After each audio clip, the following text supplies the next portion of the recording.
The Path to Authenticity is brought to you by GIA Miami. Founded by world-class mental health experts, GIA provides advanced care for difficult-to-treat conditions, including anxiety, medication-resistant depression, and obsessive-compulsive disorder. Using state-of-the-art methods, GIA can help people recover from conditions when more traditional approaches can't. Dr. Antonello Bonci has assembled an expert team serving international clientele in a modern and resplendent Miami setting. If you or someone you love is suffering from depression, anxiety, OCD, or other mental health concerns, call GIA at 833-713-0828. You can learn more about GIA by clicking the link in the show notes or by visiting giamiami.com. Thank you for listening to The Path to Authenticity. My name's Tom Gentry. I think of this show as the opposite of small talk. You'll hear real conversations with real people who know who they are. We talk about what makes them who they are, how they became who they are, and how we might become truer expressions of who we are.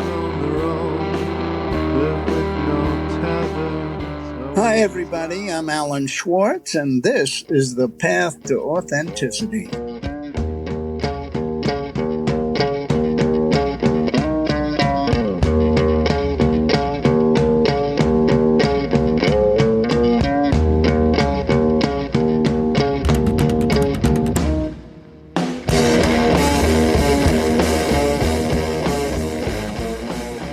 If this is your first time here, thanks for checking it out. If not, thanks for coming back. I'm Tom Gentry, and this is The Path to Authenticity,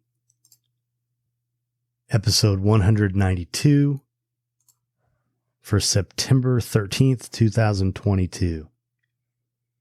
And this episode features a conversation that was previously released with a guy named Allen Schwartz. September is National Recovery Month in the United States. And last week on the 7th, I celebrated 26 years of freedom from the bondage of alcoholism. So at the end of my drinking, on the last day before I got help, Allen was the guy that I called. So we talk about that conversation and the relationship we've maintained since then. And I think you're going to enjoy it. So here you go. Allen Schwartz.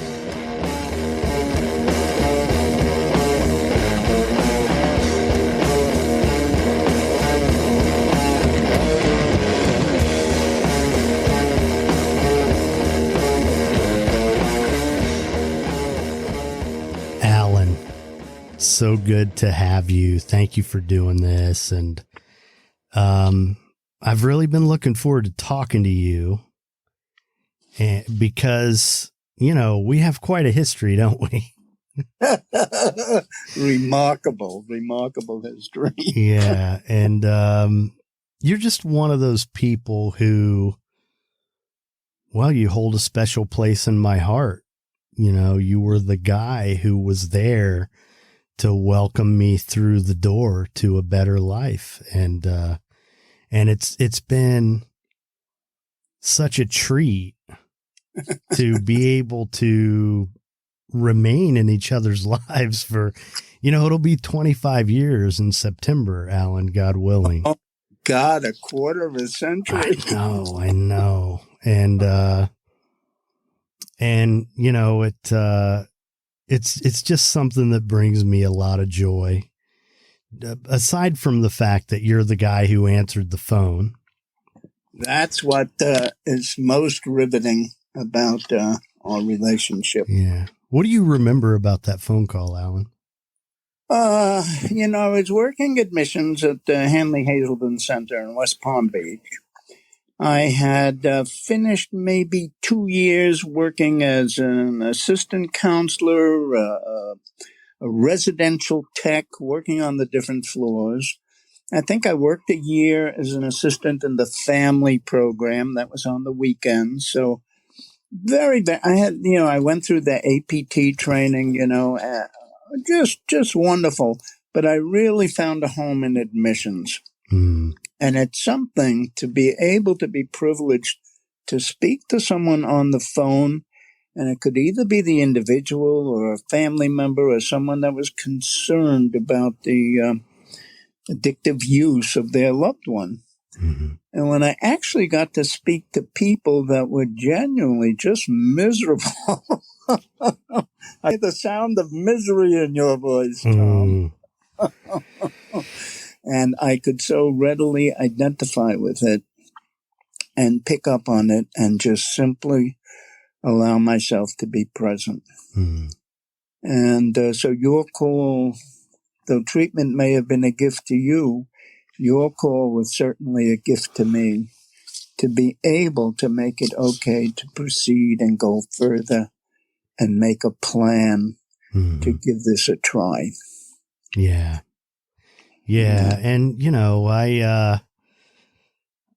well, fast forward a couple of years after that phone call, I was in a chair next to you in that admissions department. I don't know if you remember, but I'd moonlight over there a night a week at one point. Where was this? At Hanley in the admissions department. I was working in marketing, but I worked over in admissions to help you guys out, and you trained me in the admissions department. Right. Yeah. And you know what I, aside from remembering a couple calls that came in of people who were still in our lives, who I won't mention, and being there for those calls. Yeah. Aside from that, I remember, one of the things that I've always loved music. And one of the things that was always important to me in my recovery, I had this attitude that, well, if I'm not going to drink or smoke pot, man, I'm going to have fun and I'm going to do the things I want to do. And, I had these things that I wanted to do. And a couple of them were I wanted to learn how to play guitar at some point because I'd tried it before and never had the patience for it. And another thing I wanted to do was learn about jazz because I knew it was cool, but I didn't know why. Oh my God. And so I started in my early recovery picking up some jazz records. And the first one was kind of an obscure John Coltrane release called Meditations or something like that. And then the next one was a compilation of Miles Davis's Blue Note songs, which I loved, all those old standards. But you turned me on to Mingus. Oh, Mingus. Yeah. Which, folks, if you like music and you like a little funk and you're open to jazz, Charles Mingus. Oh God. It's really good stuff. But, I remember you talking to me about all that, and now tell me about your experience with jazz. 'Cause you didn't you like come of age around the jazz scene in New York? Jazz was my lifesaver when I was in high school. We used to have a radio show in New York City called Symphony Sid. And I would stay up all night under the covers listening to my little transistor radio with an earphone to some of the greatest sounds of jazz as it was evolving in the late 50s, mid to late 50s, early 60s. I graduated high school in 1964. So jazz was what really fed my soul. To the extent that I would sneak away from home on a weekend night with my friend, Harry. Harry is now the professor at Adelphi University that's been teaching the doctoral programs over the past 10 or 15 years there. So Harry and I would steal our way into the village and bring a bottle of wine we'd snatch from somewhere and hang out by these jazz clubs. If we could afford to get in, we got in. If not, we stayed nearby. We just hung out, loved jazz, Downbeat magazine, the whole 9 yards. Our contemporaries were more into rock and roll as it was slowly evolving, but it wasn't until the Beatles came out that I started to even listen to rock and roll. Yeah. Well, and jazz was the rock and roll before rock and roll, right? Oh, jazz was very, very hip. I mean, the whole blues, the evolution of blues into jazz is so deeply embedded within me. One of the things, you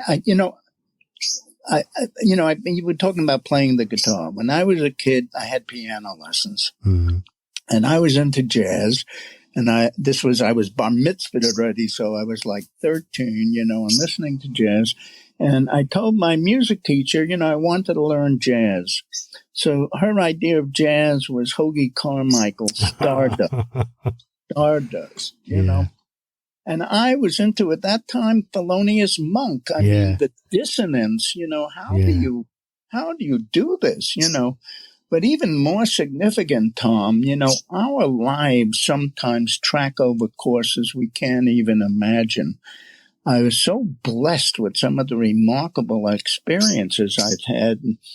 When I first went to school, I entered as a pre-med bio major at Stony Brook, which at that time only had 1,600 students. It was the second year it was on campus.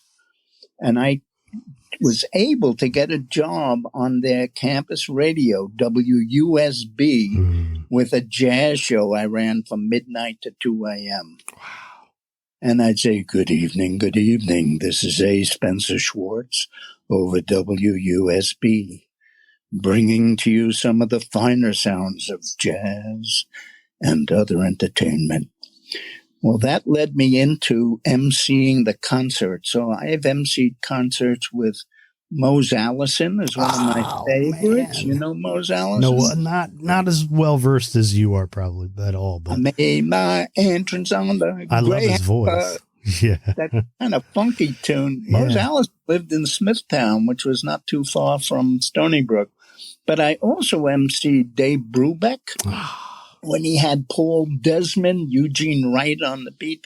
Paul Desmond, clarinetist, unbelievable. And we talked, with Dave about his son that had a rock and roll band, Count Basie, they came with 2 busloads of hungry musicians. I had to hustle through the cafeteria and whip up Frank. Now that's an awesome story. I mean, and you talk about Thelonious Monk, how we got him on campus, I have no idea. Well, it's funny. One of the more recent records I've purchased, and I do buy records, vinyl. Got a good needle? I did. Wow, good enough. It plays. I mean, it sounds good. There's a previously unreleased Monk concert recording that came out a couple months ago. He's being recorded at what's the name of the town where Stanford is? Stanford, Connecticut? No. Stanford University. Oh, it's in California. Yeah. The high school in that city, which I'm drawing a blank on the name right now, which drives me crazy. But anyway, there was a kid who he was like the music club guy or the AV guy or something at this high school. Yeah. And it was a time when Monk was on a hiatus from touring, but he somehow, evidently it was a time when Monk needed to make some money and he was getting out, and the guy knew he was going to be in California anyway. And he got him to come play at his high school. Wow. And recorded it And then this guy went on, I can't remember his name, but he's somebody I actually, after I got this record, I got the guy's contact information to see if I could get him on here. But he went on to, book acts at the Fillmore and, ended up becoming a significant figure in the music scene out west. God, isn't that something? Talk about Palo following Alto High School. Palo Alto, Monk at Silicon Palo Valley. Alto. Yeah, it's Oh, God. great too. It's a really great record. I love Oh, it. God. Yeah. You know, my wife has been a jazz singer most of her life. She actually had a band when she was in high school that played at Radio City Music Hall. And she's a protege of Dr. Barry Harris, who's now in his late early 80s, early 90s. Barry Harris was a bebop jazz guy from Detroit. He teaches classes internationally that are packed with young jazz students. And for our honeymoon, I went to one of the jazz classes he gave in Rome. Just extraordinary. His energy level is unbelievable. So Connie is incredibly well-versed in the jazz world, and she's blessed with an incredible voice. But, I mentioned that jazz was my salvation in high school. I would we had a piano, so we had a music room, and I would play for hours on end. My music teacher didn't know what jazz was. I stopped music lessons and just created these inventions, that would just fly off of my fingers. Just extraordinary. And it's interesting that, when I've played with other groups, I've played at jammed with other incredible musicians. I have a limited vocabulary, but the one thing that happened to me when I got sober is I never played music again. It seems like a contradiction almost, but it's just the nature of my path. And I love that you brought up that jazz connection, because you gave me a beautiful Art Blakey album, Framed. No. It was a Mingus record. Oh, it was Mingus? It was, yeah. Okay. Mingus at the Vanguard. Oh, my God. I know, because it's got a great cover. He's got a cigarette in one hand. You can't see it, but you see the smoke rising up over his face. It's a really cool picture, right? Great. And no, I realized, because I wanted to give that to you, but I didn't want to let go of that record. And then I ended up ordering another one. Yeah, the conflict of interest. Yeah. It's outrageous, because one of my roommates at Stony Brook was Chuck Colstein, and his father, Colstein, is a major manufacturer of top-end basses that knew Mingus. Okay. So that's probably how we got him to come to play at Stony Brook. So you mentioned getting sober. Oh, sober. And you're not the first person who, by the way, who I've met over the years who played a lot of music but never played again when they got sober. Occasionally, somebody. I've met other people that's happened with, but so you describe yourself as a recovery advocate. Oh, yeah. And so can you tell us a little bit about, obviously you talked about working in addiction treatment. How is it, thumbnail sketch of how you ended up needing to become abstinent? What was going on? Wait a minute. To become abstinent goes back to 1988. Okay. And in 1988, I hit what they call a bottom. What a term. I hit a bottom. A lot of, as I've come to understand the underbelly of my addiction to mind and mood altering substances, and in my case, primarily alcohol was the driving force. There's some significant things that happen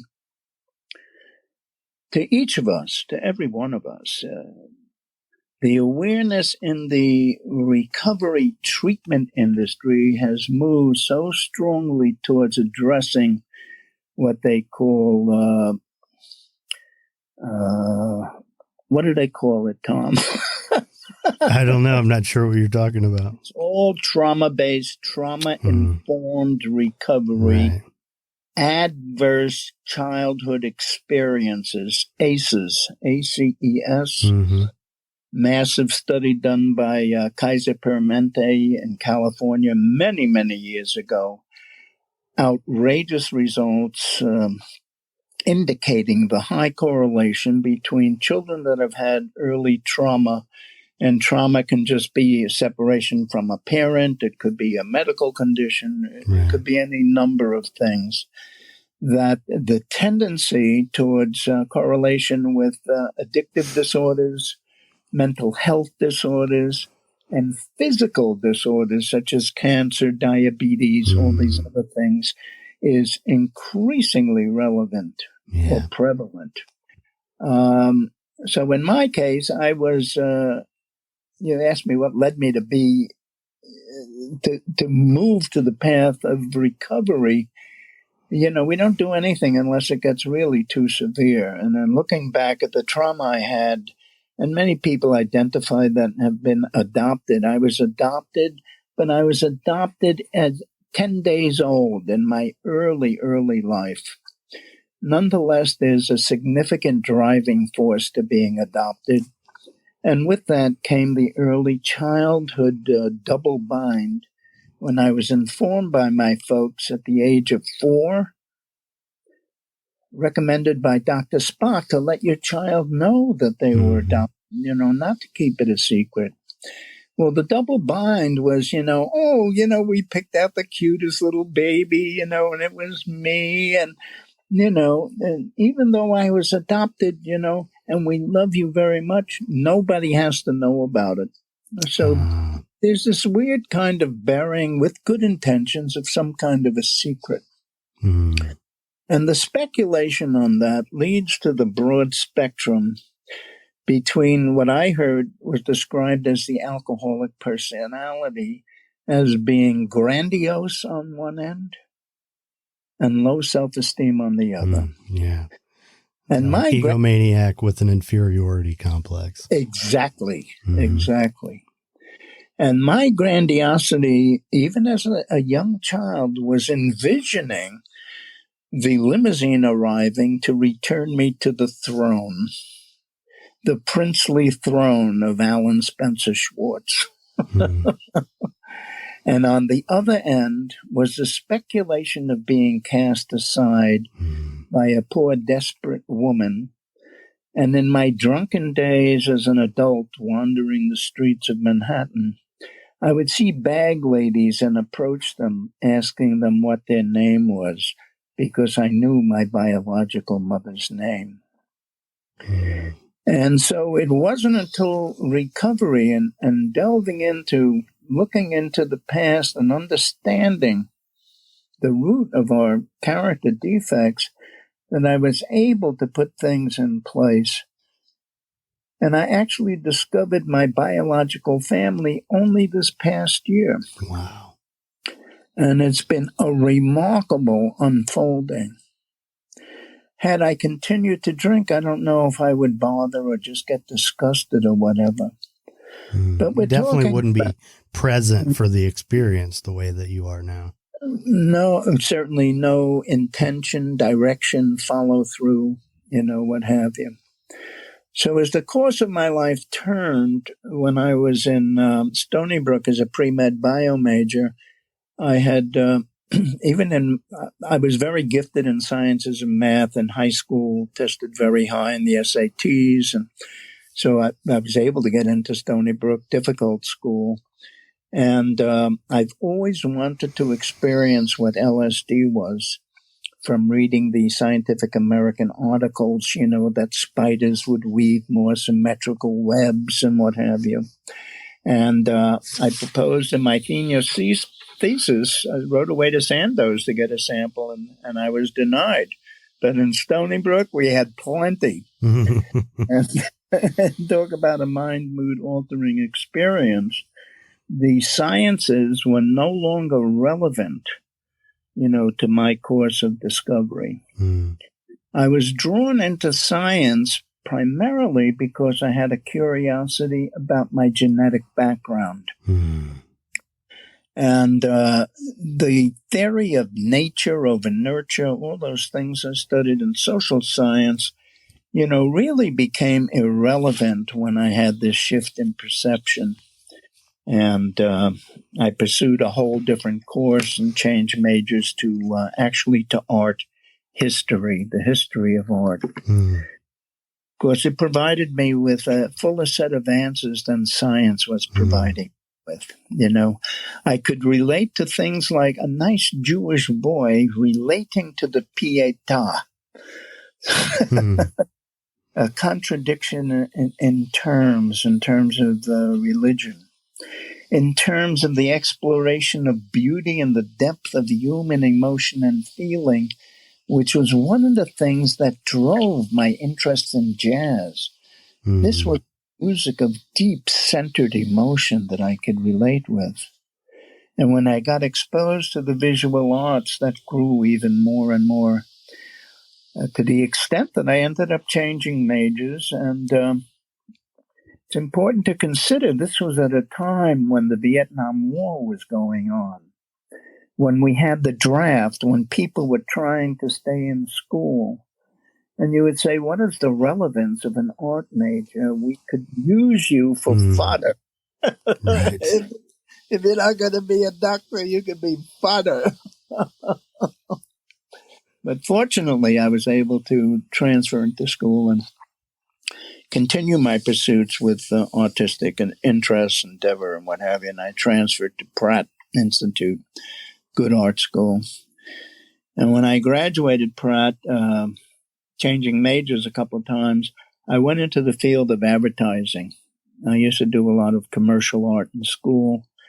My father had a printing plant in New York, and actually, he used to print the art gallery catalogs for the Madison Avenue Gallery. So I was exposed to art, the printing process, to production, and what have you. And I went into advertising, and I made good money. My daughter was just born in 1970. And it wasn't as glamorous as you see on TV, Mad Men. I did drink a lot. I preferred hanging out on the shipping dock and smoking with the shipping personnel. And it really just drew the soul out of me. And it came to my understanding that what I was doing wasn't relevant, It just didn't feed a need for relevancy. To discover purpose in one's life is really necessary for the path to authenticity. Just as you're drawn by your passions, by your heart, to help and work with other people, this is part of what authenticity is. And I hear it in so many of your other interviews. Extraordinary. In any event, I ended up changing careers because I had the benefit of taking an art therapy course at Pratt.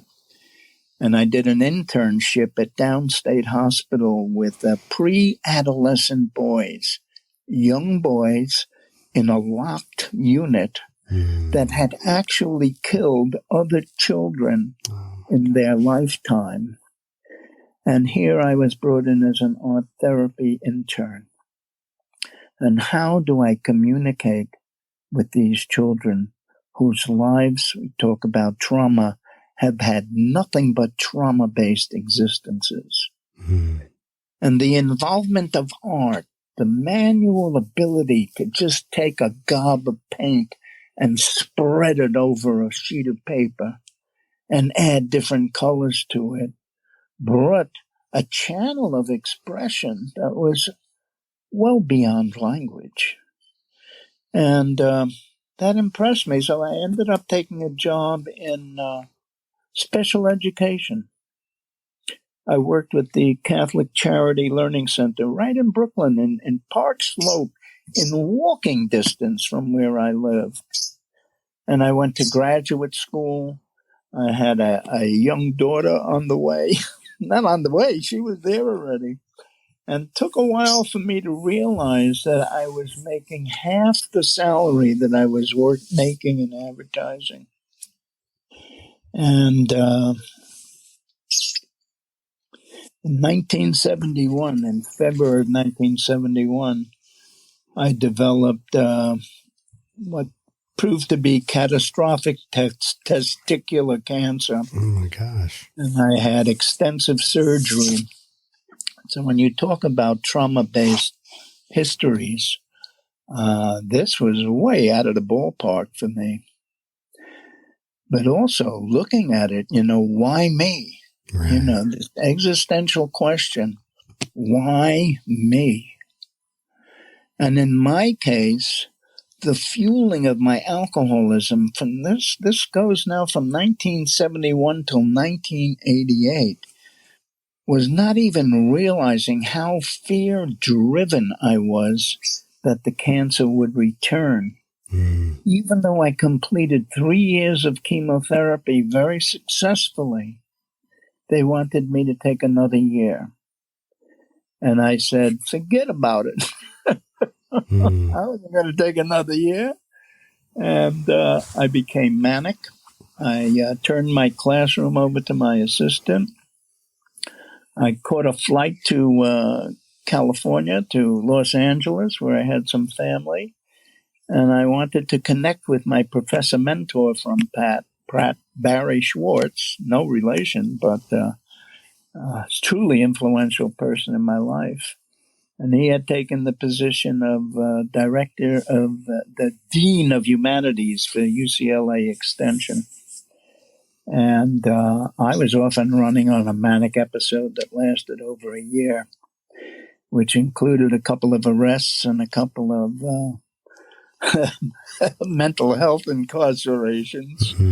And that was only because my address when I landed in California was at my uncle's house, was 626 North Rodeo Drive in Beverly Hills.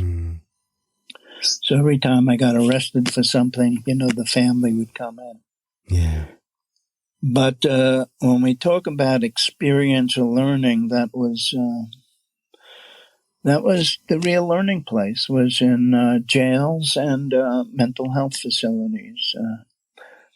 Given a number, I was at the Neuropsychiatric Institute at UCLA. I could tell people I studied there. Unfortunately, I was asked to leave against medical advice because I did not want to take the medication they were offering. I thought, as a highly evolved neuropsychiatric facility, that we could talk. Yeah. Can't we talk about this? Yeah. No, just take the medication, Alan. So talk about the ups and downs. I ended up spiraling into a deep depression and was escorted to the airport. I was arrested for selling trinkets at a diner in the early morning hours when the waitress returned. I'm imagining you with a trench coat on and you open it and you have pocket watches hanging from it. No, I had handcrafted leather items made with guitar strings and beads. I was a hippie. Yeah. But the police had breakfast there, and they found it difficult to comprehend that I offered to pay with trinkets rather than cash. Oh, boy. And it was the second time it happened. The first time was in Malibu, where I offered a selection of seashells I had gathered. So my grasp on reality was certainly altered, That's out there. It's out there. I don't have money, but I do have these seashells. That's right. You do have to understand, I was not only in an altered state, I was in an altered universe. Yeah. Thinking that cancer was going to return, I was going to die anywhere. There's a whole different spin on freedom is just another word for nothing left to lose, And Janet Joplin died of an overdose. And I'm still here, alive, and able to talk about it. And I've ended up working in the recovery field for 30 years. Doesn't seem possible, does it? Part of my background when I certainly was trained in visual media and what have you, and after I came back, was stabilized and what have you, I got a job teaching media and visual literacy at Brooklyn College under a federal grant. And it was just wonderful. I was very filled with myself. I would lecture with a half cup of coffee and a half cup of rum. A lot of the veteran outreach students that worked in my lab wanted to work for the photo department because we had a triple beam scale. So they would chop and cut drugs, and I'd get a cut. And it was just living a fantasy. Mm. And then I entered the interconnect world when AT&T divested all of the baby bells, and I ended up selling technology, phone systems. I'd always been a photographer and freelance, what have you, and that was always a theme. It still is in my life. I think I've taken your picture a couple of times. Yeah, I think that's safe to say.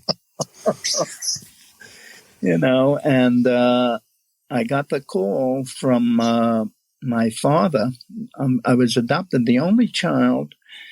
And when I was a kid, they said, "Allen, how would you like to have a little baby brother or sister?" And I was maybe 5, 6 years old. I definitely did not want any competition. I was going to say, I imagine you saying, "I would rather not." Way back then. I had difficulty reading. I don't know if it was an ADD or whatever it was, but my mother got so frustrated trying to teach me how to read. She got really angry, and she says, "If you won't do this, I'm going to bring you back to the orphanage." Oh, boy. And so that notion of... that's terroristic, isn't it? I mean, now, come on. To hear that as a little kid, that'd be pretty scary, right? We do things that are driven by our emotions that go far beyond our intellect. Who has never snapped out in anger about someone and regretted it? Right. In our program of recovery, that phrase, "we will not regret the past nor shut the door on it," holds so much depth for the kind of self-healing individuals have to go through so that they can make peace with themselves. Well, and one of the things that I think is really beautiful about it is that, those things that we suffer can become our superpowers. I mean, we're two guys who our entire lives have, we've devoted to helping other people, and none of that would have ever happened if we didn't stop drinking. Right.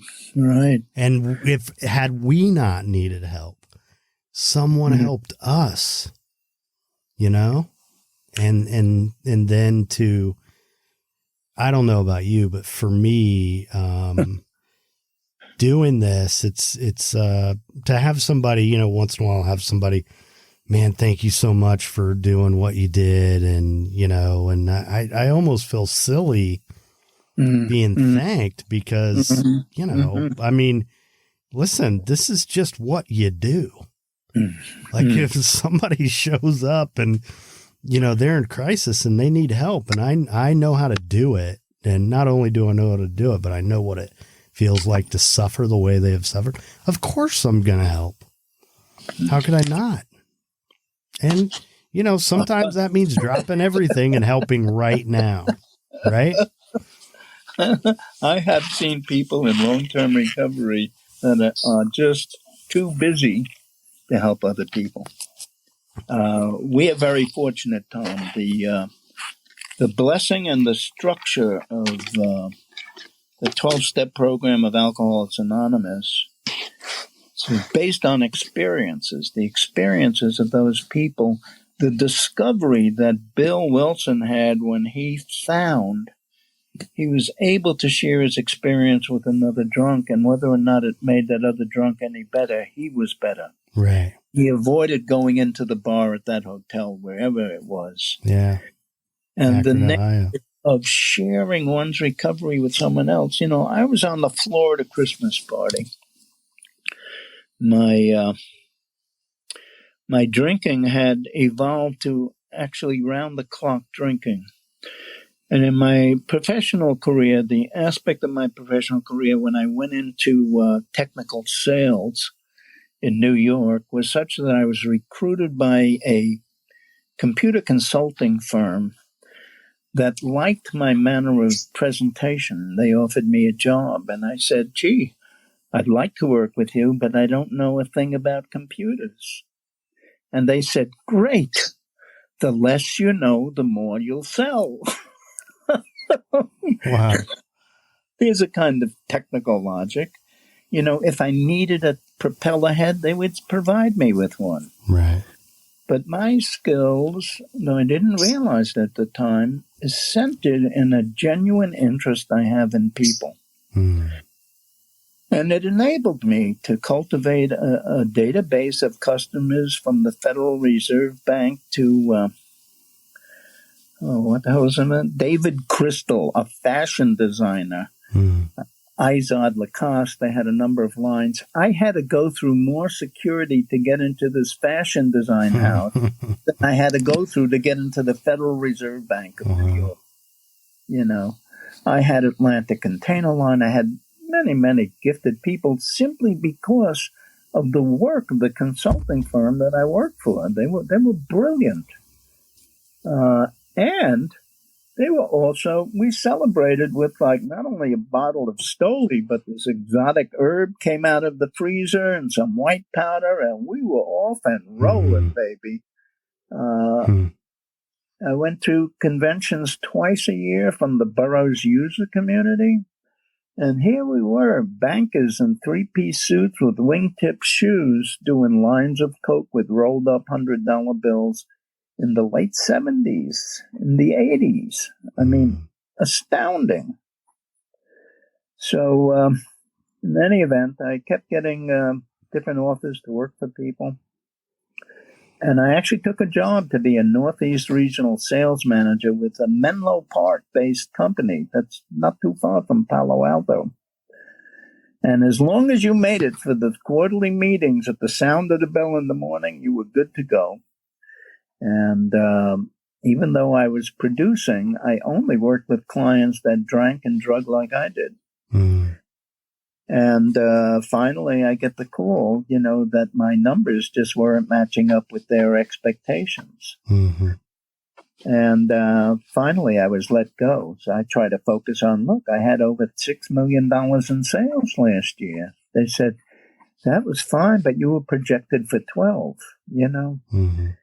And so the harsh reality of being rejected again when my drinking had really radically escalated was such that I ended up, figured I'd be on my own. My drinking increased. I ended up taking a telemarketing job, and I was grateful to get through a 9-to-5 day without picking up. But in the evenings and the weekends, it was the Oblivion Express. And finally, a friend, you know, leaned over to me when I was on the floor at a Christmas party. And he said, Allen, you don't have to drink like that anymore. And I was shocked. I was shocked. How dare him? You know? Yeah. Who do you think you are to acknowledge reality? And that's what he said. Who the hell? Yeah. And when it came to that fateful day, and for my day, when I hit a bottom, I didn't have a car crash. I didn't kill anybody. I just came to for another day when I could not go into the office. And I heard my boss's voice over the phone reminding me that it was a Monday morning and to please give them a call and inform them of my plans for the day. My reality came to a crashing halt. And I ended up calling that guy that leaned over me that was concerned if I suddenly stopped drinking, I might go into convulsions. So one alcoholic talking to another alcoholic, there's something that cuts through conventional boundaries or whatever it is. And even though I've taken all these clinical classes and all this other stuff, there's a sense of human connection that is essential in order to be able to be present for another human being, to help them. And you and I are both blessed with this capacity. It's a gift we have. It's the gift that you shared with me. It's how our relationship started. You share it with other people, Yes. I remember when you worked for you worked with Jackie. Was that public relations department? Yeah, marketing and PR, yeah. Marketing, PR, and that's what we ended up doing, marketing and PR. I mean, I was in admissions, and the call I had to make, a follow-up call with an admission that we worked on for almost a week, on the verge of getting through, finally getting the client to agree to his parents, flying him to us, speaking to that dad in the early morning, only to find out that his son had passed away. Ripped something out of me. Yeah. How do you address that voice, the depth of sadness of a parent losing their child to an addiction-related disorder? Yeah. Which we are supposed to be able to fix. Well, and what this brings me to is, I think when you're not in this world that we're in, you're a little more in touch with how tragic it is. Yeah. And we're so used to it that, but when I think about who I was when I called you. Oh, yeah. I was lost. I was so lost. You had the capacity for anger, just like I was resentful over that guy leaning over me. What do you know about me? Yeah, well, I had a little liquid capacity going on too. Absolutely. That brought that anger out. Which what was really going on is I was sad. Yeah. I was sad because this is part of why I created this podcast and called it what it is. The Path to Authenticity, because for me, I got to that place. It was an existential crisis. Oh, absolutely. What am I doing with my life? And in fact, later that night, when after that call, later that night, I've probably told you this story before, but I ended up on a gurney in an emergency room. Oh, really? And long story short, someone very important in hindsight, there was a little girl. I'll just, when I was in 4th or 5th grade, I remember the teacher going around the room and asking us all what we wanted to be when we grew up. And there's this little girl named Angie Lee who raised up her hand and said, "I'm going to be a doctor." And, and Angie Lee and I, we were like that in gifted classes together all through high school. Like I was, I was a smart kid, and fast forward a couple years, 23, I stumble my way into an emergency room, stinking of whiskey, cussing out a nurse, and up walks Angie Lee. Ooh, wow. Doing her residency. Oh, serendipity, baby. And I remember how loving she was to me. Wow. How kind she was to me. I remember her rubbing my forehead and feeling the love in her hands. But she looked at me and said, "Tom, what are you doing with your life?" Yeah. What are you doing with your life? But that, and like that, I knew in that moment when she showed up there that I was supposed to be sober now. I knew it. I knew God put her there, and this was it. It's over. That part's over. And although I wouldn't stay, I refused to stay, and there ended up a visit to the jail down the street overnight. The next day, I talked to you. That was on a Friday. Saturday midday, I'm out of jail, and sister packed a bag for me. My parents took me to the airport, and I've been here ever since. And I met you that Monday. Yeah. You were the first amends I made in recovery was to Allen Schwartz to apologize for calling him what my dad described as everything but a white man. Yeah. So, but going back to I wasn't true to myself.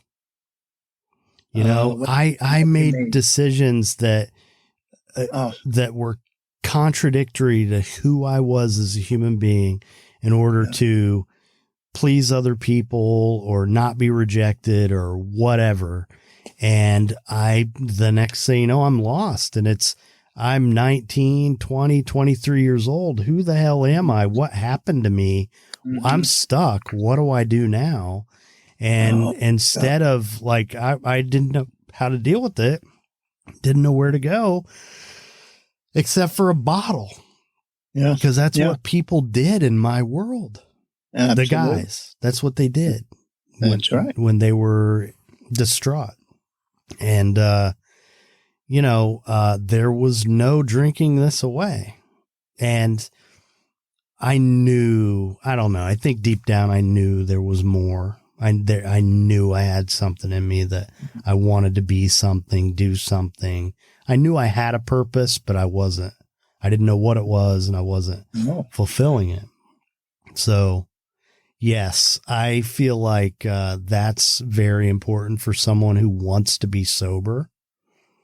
And in, TED Talk world, what is your why? People talk about what is your why, and, we have to have a why. Mm-hmm.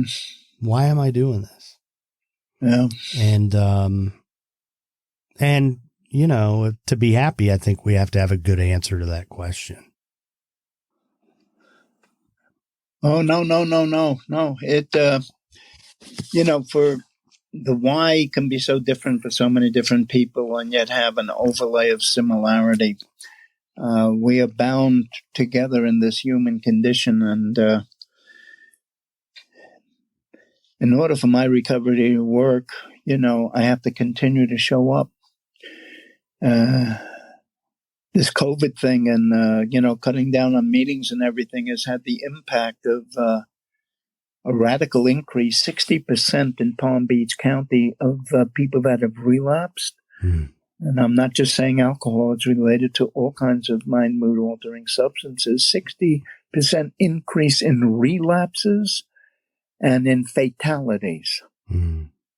And it doesn't make the headlines as much as this COVID thing does. Yeah. But resources, to find resources for people, is one of the reasons why I became involved in this advocacy process. The frustration of people wanting to get help without having the availability of insurance or funding or something to get them into. In Palm Beach County, we used to have 8 publicly funded programs for men and women, and for women. Mm-hmm. And that's down to 1. Mm-hmm. And that one is Drug Abuse Foundation, DAF. And Wayside House now even takes insurance. But to find somebody a bed, early on I got involved with the Palm Beach County Behavioral Health Coalition. I don't know if you've ever gone to their meetings. We meet on Tuesday mornings at 9:30. Well, is that what was once the Palm Beach County Substance Abuse Coalition? That's correct. Yeah. I was there at the beginning of it. I actually worked there. BBCSAC, yes. Yeah. Substance Awareness Coalition. What a concept. Yeah. To make people aware, to break down the stigma that keeps so many people stuck, and that constricts resources for them generally seeking help.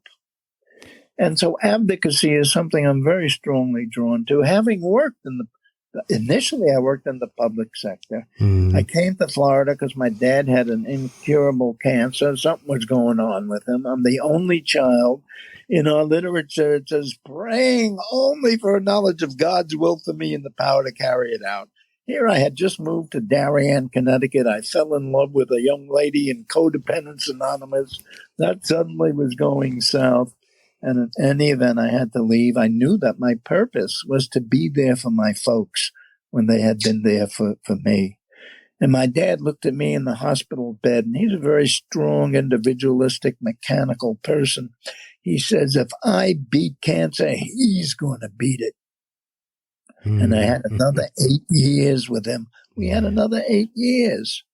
Well, it's fun. One of the things I think about with you, and that just always kind of touched me, is when your parents were still around, you brought them with you everywhere. I brought them what? You brought them with you everywhere.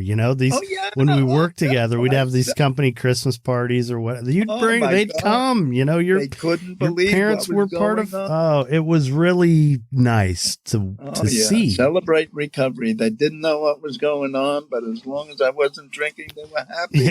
Yeah. But you were a good son to them and showed them so much love, and I just have good memories about that. Mm-hmm.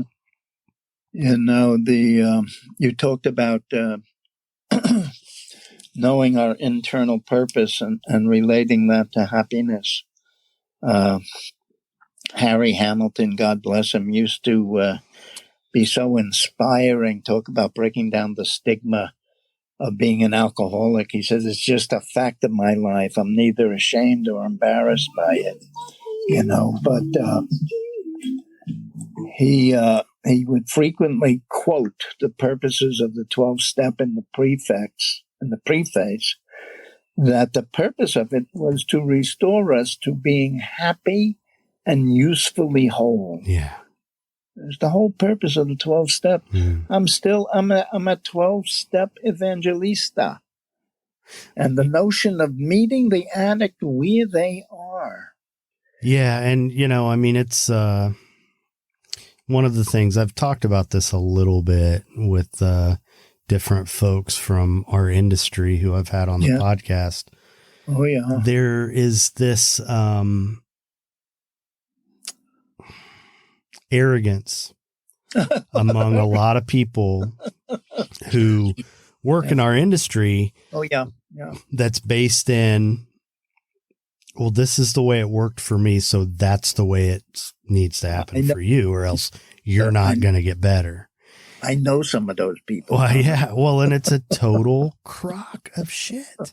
It is. Well, and it's slow awakening. Now, awakening. Now, I will say,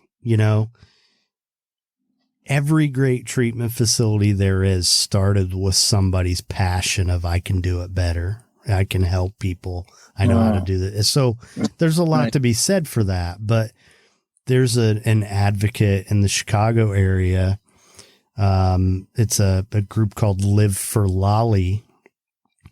And, she advocates medication-assisted treatment and provides support for that because her brother died of a drug overdose, and he had multiple treatments.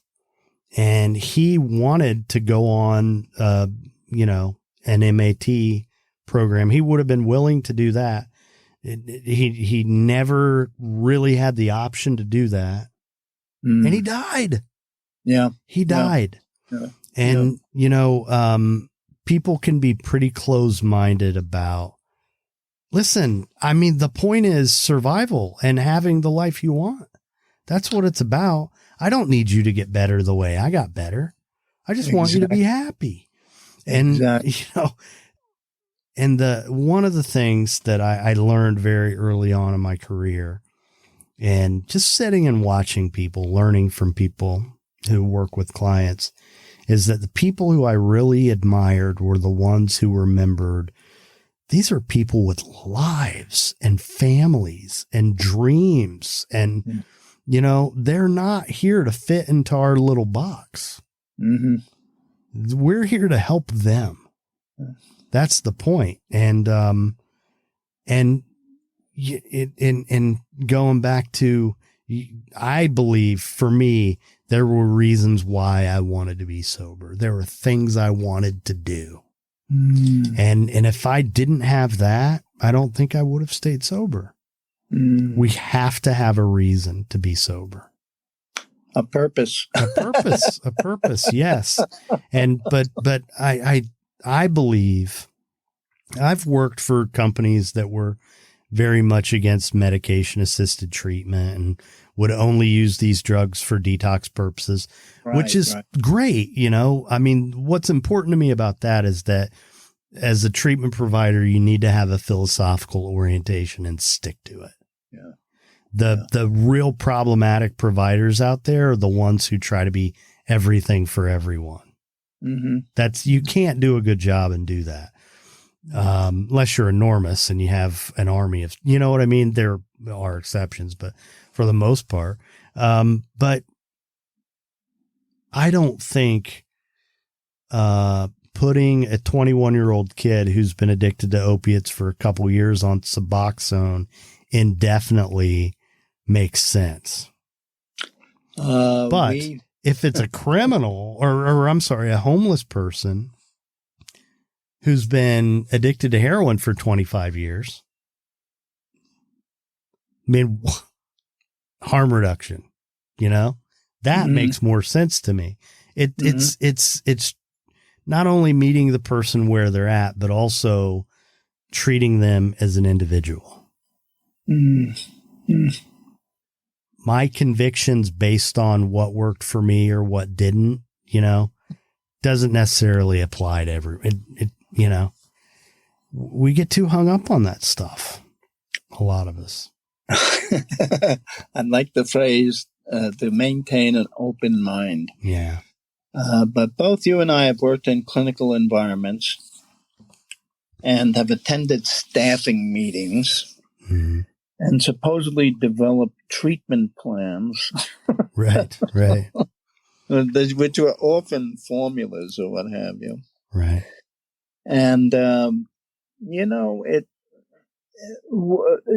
some of us that work in the field are truly gifted and are able to simply be ourselves when we're communicating with another person. It became very, very clear to me that there was another path for my recovery process that I was finally led to after 30 years, you know, is the importance that we place on the 11th step is in sought through prayer and meditation to improve our conscious contact with God as we understood him, her or it. I have to add her or it. Yeah. And that's when I made a decision to follow a spiritual path and to get ordained and to start to explore prayerful intention.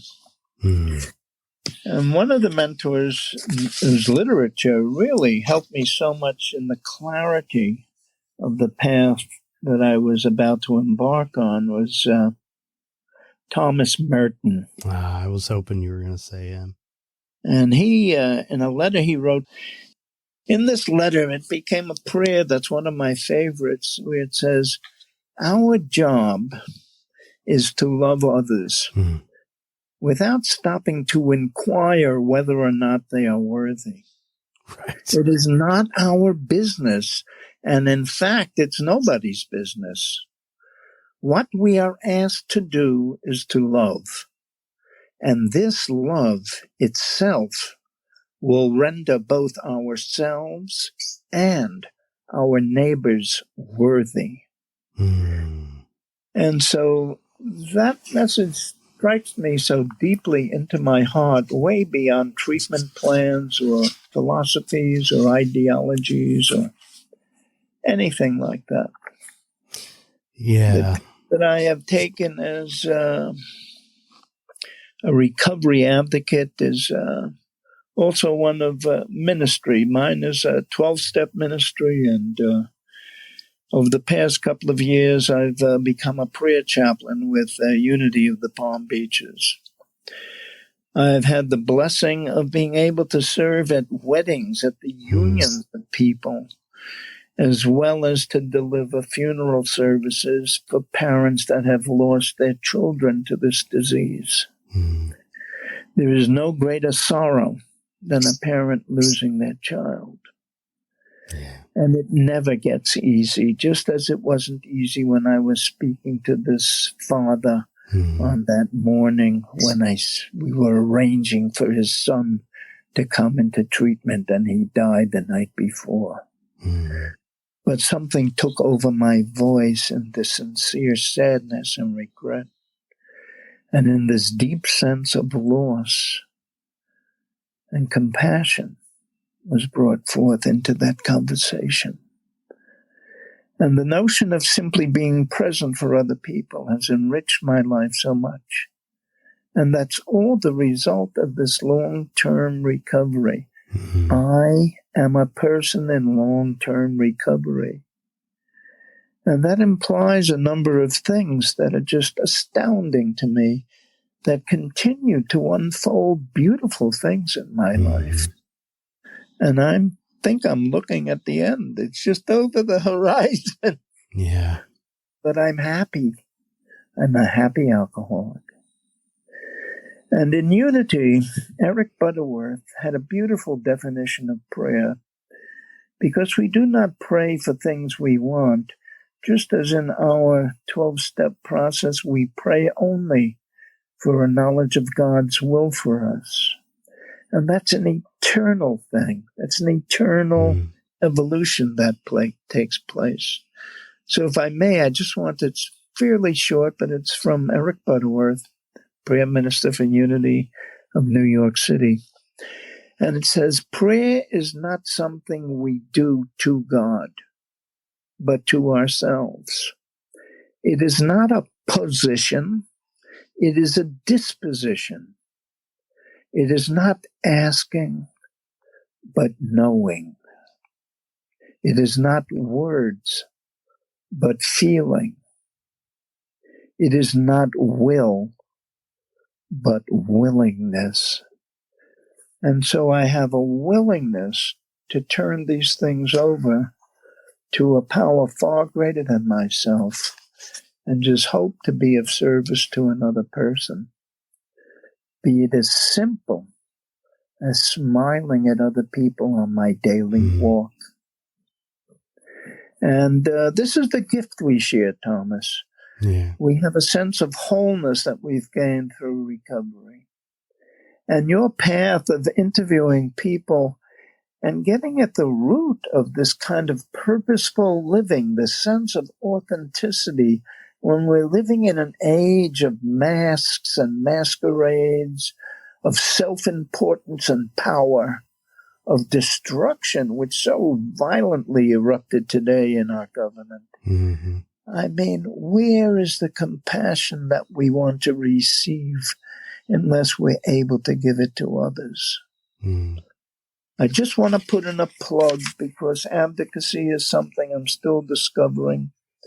There's a course I'll be taking through NAMI, our local NAMI chapter here in Florida. It's very good. National Alliance for Mental Illness, right? Absolutely. And it's on advocacy. But one of the projects I've been working on, I'm a volunteer, and I'm so much happier being a volunteer. In any event, my life continues to open up, and this promise of a new freedom and happiness is just within everyone's grasp if they just take the steps.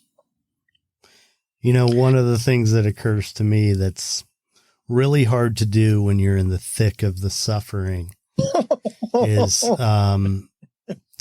you just can't imagine how great it can be.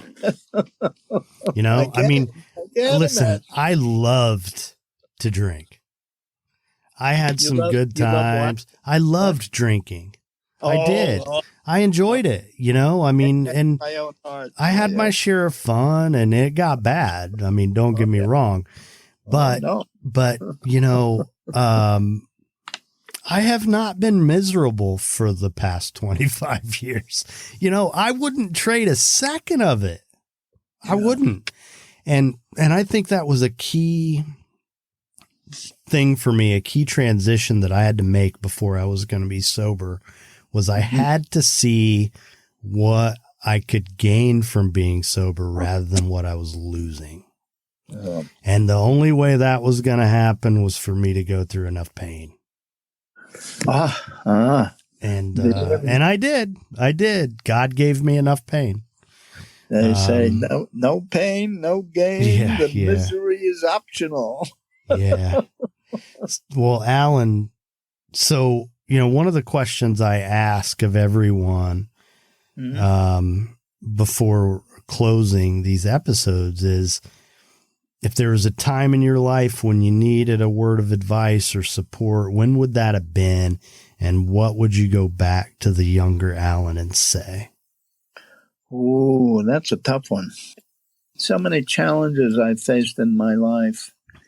And the one thing I had, the one person that stands out just immediately is my Uncle George. He's like a second father to me. And as simple and as humble as he was, no matter what kind of jackpot I was in, when I had cancer, he was there, flew across California to be at my bedside. When I came to live in California, he was my uncle's a famous songwriter, and was married to my father and my uncle's sister, Aunt Ruth, who was a very early performer, a singer. She was on one of the first TV broadcast shows. In any event, Uncle George was such a practical man, and at every impasse I faced, he says, "We're with you, boy. I'm on your side." And it's that simple voice of encouragement when I could only see no solution, only see the darkness of something coming ahead. And this whole gift of understanding that most of recovery becomes what we put forward in our minds. That little 24-hour book I read on a daily basis for recovery helped me focus on a tiny positive aspect just for the day. One of those meditation books just for this day. When I was a young boy, my father didn't have a problem with alcohol. He couldn't understand why I drank. He saw me in one of my more elegant apartments doing lines of coke in the mirror, and tears came into his eyes. Said, "Why would you do something like that? Why would you put something into your body that harms you?" And I have to look at the brighter side, that there were people that were there that tried to show me the light. And it's just like you and I, it's like that little sign. There's that little song. It's so ridiculous, Tom. It's so ridiculous. It's such a damn serious, deadly disease, undescribable sense of hopelessness. Unbelievable. And that little song that goes on that says, "If you get to heaven before I do, just drill a hole and pull me through." I don't know that song. Oh, if you get to heaven before I do, Tom, better drill that hole and pull me through. Well, let's hope I don't get to heaven before you. Nothing, no offense, Allen, but I don't want to get there before you do. This is no race. This is no race, but Bill Wilson pulled Dr. Bob through that little hole, and countless others as a result, and has gifted us with the ability to be genuine and compassionate in speaking with another suffering soul. But they have to make the decision. People that can't get sober don't realize that there is a problem they have to surrender to. And if they don't have a problem that they can surrender, there's no redemption.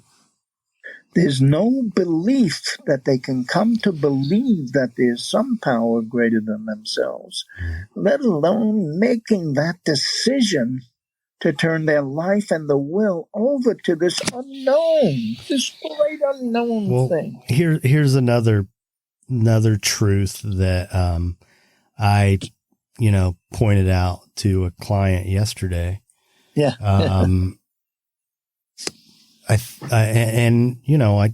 talked to him about how one of the prayers I say every morning is what in the 12-step community we call the 11th step prayer, but is the prayer of St. Francis of Assisi. Yes. If I don't know sadness, I don't know joy. Mm-hmm. That's the truth. Mm-hmm. That's how we find it. And, very true. We get so stuck in the suffering part of it that we lose sight of the fact that that's just part of life. And that, and the first time I remember it being described was, a mutual friend of ours who has passed now, but he used to do a lecture at that facility where we worked about grief, and he had lost a daughter and a granddaughter. And one of the things he talked about was how grief was another expression of love. And if love didn't exist, grief wouldn't exist. Oh, yeah. And it's hurts, but it's only because love is there. Deep. Yeah. And one of my favorite people who I've met over the years, who's been a spiritual guide to me, one of the things that attracted me to him was hearing him share one time, if you miss somebody, that's because you love them. Yeah. That's how you know. And it blew my mind. I just never thought about that before. No. But yeah, I mean, I think, if you're listening to this, what you're hearing from us is, I think I can speak for you in saying, have chosen to live a life of continual growth. That's what this is. And when we become tuned into that and just wanting to be better and continuing to grow and improve, we forget about the other stuff. Like, right? I don't think about drinking, A lot of it is true. We're able to, when they say we cannot regret the past, nor wish to shut the door on it. Nor shut the door on it. And, my sponsor, very, very spiritual man, he's passed on a couple of years now. He, in this, wanting to seek, a closer connection with the higher power, he went to a lay brother program in a monastery in which he lived like a monk for, I think it was 2 or 3 weeks. Mm-hmm. And he'd sleep on a hot bed and go through all the disciplines and the days of silence and the early morning vespers and the prayers and everything. And one of the people he met there, one of the brothers at this monastery, says, he said, we're like rough stones that rub up against each other and make each other smooth. And so that's why it's so important to work with other people, because I have been smoothed out by people I thought I was helping, and they certainly helped me a lot more. So there's no end to it, Thomas. And, the beauty continues to unfold because I've had a taste of it. And it's something I want more of. It's my intention on a daily basis to do something that is a little more positive. No, I am certainly not a saint. I screw up a lot. I beat myself infinitely less than previously. But in any event, there are the moments I take in my day in which I set aside everything. I walk. I listen to music. I love people. I look at people, and I genuinely love them. Yeah. And in this life of prayer, important in the course of my day, whether I know what I'm doing or not, is that once a man asked, "What did you gain by regularly praying to God?" The man replied, "Nothing. But let me tell you what I lost. I lost anger, ego, greed, depression, insecurity, and fear of death." Sometimes the answer to our prayers is not gaining, but losing, which ultimately is the gain. And that brings us back to surrender. And I just surrender to the beauty of your intention and your show, of you reaching out to pull forth from other people what makes their lives significant. And it's all part of this great, fast human story. I can hardly wait to listen to a few more of your episodes, Tom. I appreciate that. Thank you so much. And the diversity of people. And listen, this has been great. I've really enjoyed this. And, you know, we've been doing this for you. I could talk to you forever, but, you know, I think I can accurately be described as having been a rough stone, probably still a rough stone. And you were the rough stone that I still rubbing up again. Yeah. Thank you for that. And, you know, you'll always. Mutual. It's a beauty of it. It's a mutual beneficial. Well, thank you, Allen. Oh, thanks, Tom, so much. And keep on. You've got something here, and it's just beautiful to watch it unfold. Thank you so much.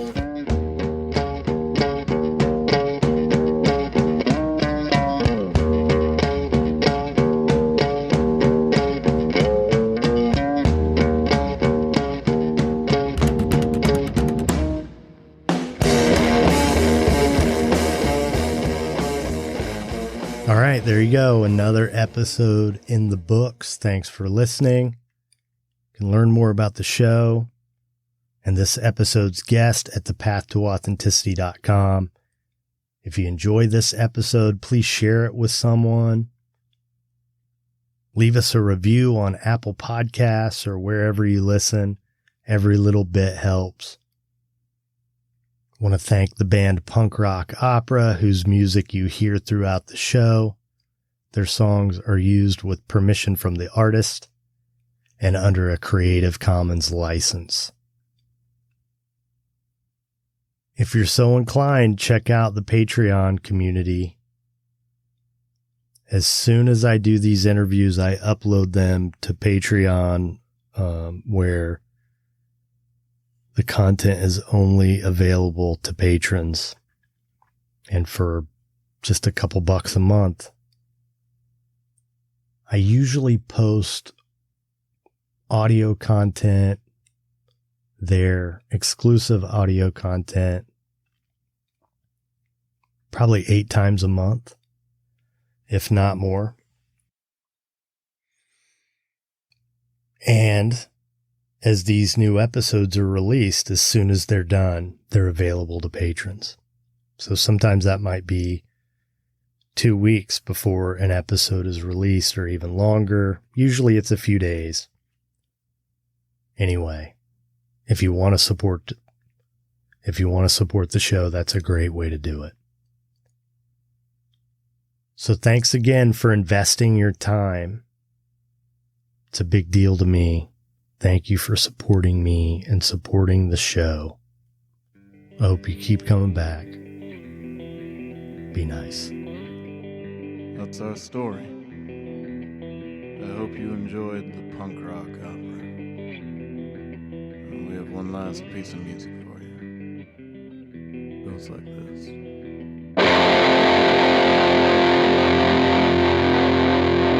Okay, go.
break us, you cannot make us. We are the Gen X men.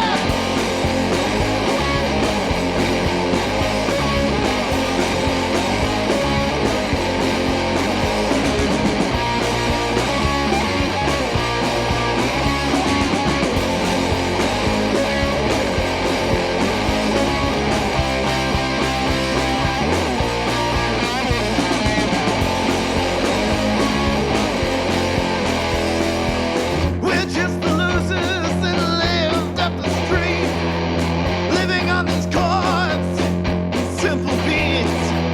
You wanna cheat, you wanna stop, you wanna tear us down. We are the bad plans, man. We got our roots stuck in the ground.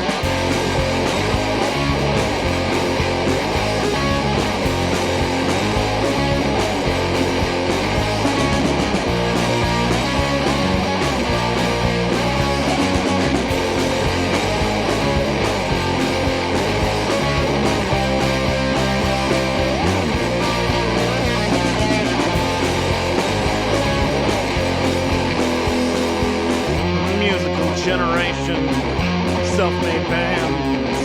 We cut our teeth with bloody hands. The rage has instilled in us. Can feed a crowd, give them a rush.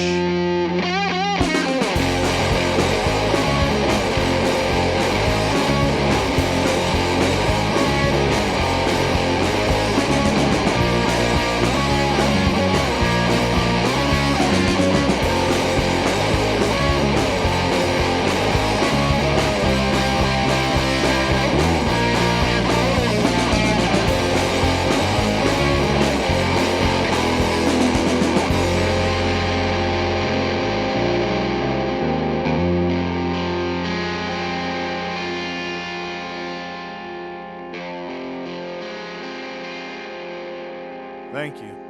And good night.